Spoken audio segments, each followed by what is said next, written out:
لبيك لا شريك لك لبيك إن الحمد والنعمة لك والملك لا شريك لك। দেশের মানুষের জন্য দোয়া করবেন যে আল্লাহর জন্য আমাদের মানুষের জন্য গোলা ভরা ধান দেয়, পুকুর ভরা মাছ দেয়। আজকে আমরা হজ ব্যবস্থাপনা করতে পেরেছি কারণ এই ডিজিটাল বাংলাদেশ আমরা বাস্তবায়ন করেছি। আমাদের আগামী দিনের লক্ষ্য হচ্ছে আমরা স্মার্ট বাংলাদেশ গড়ে তুলব।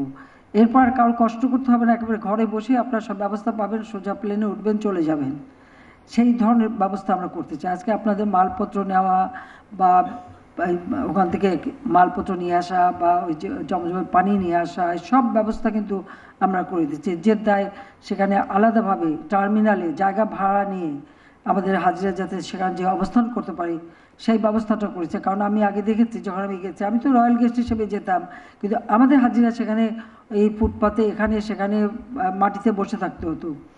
আমি যখন সরকার এসেছি তখন থেকেই জেদ্দা এখানে আমরা টার্মিনালে জায়গা নিয়েছি এবং প্রতি বছর সেই ব্যবস্থাটা আমরা রাখি।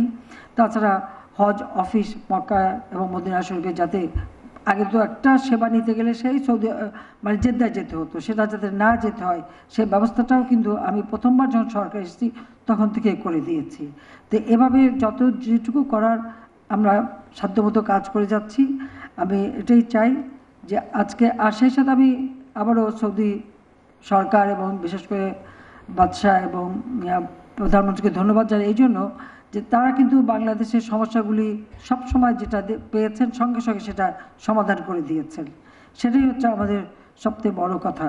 কাজে আমি আপনাদের সবাইকে এটুকু বলবো যে আপনারা যখন যাবেন অবশ্যই আমাদের জন্য বাংলাদেশের জন্য দোয়া করবেন।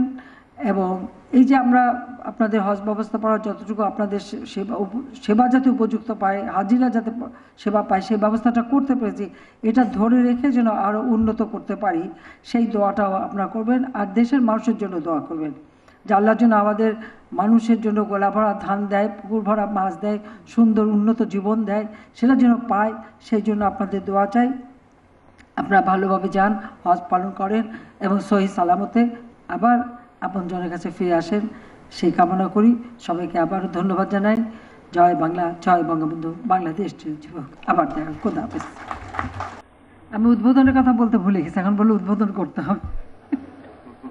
আমার মনে হয় যে এটা হয়ে গেছে। যাক, আমি এই হজ যাত্রা শুভ হোক এবং এই হজ যাত্রা শুভ উদ্বোধন ঘোষণা করছি।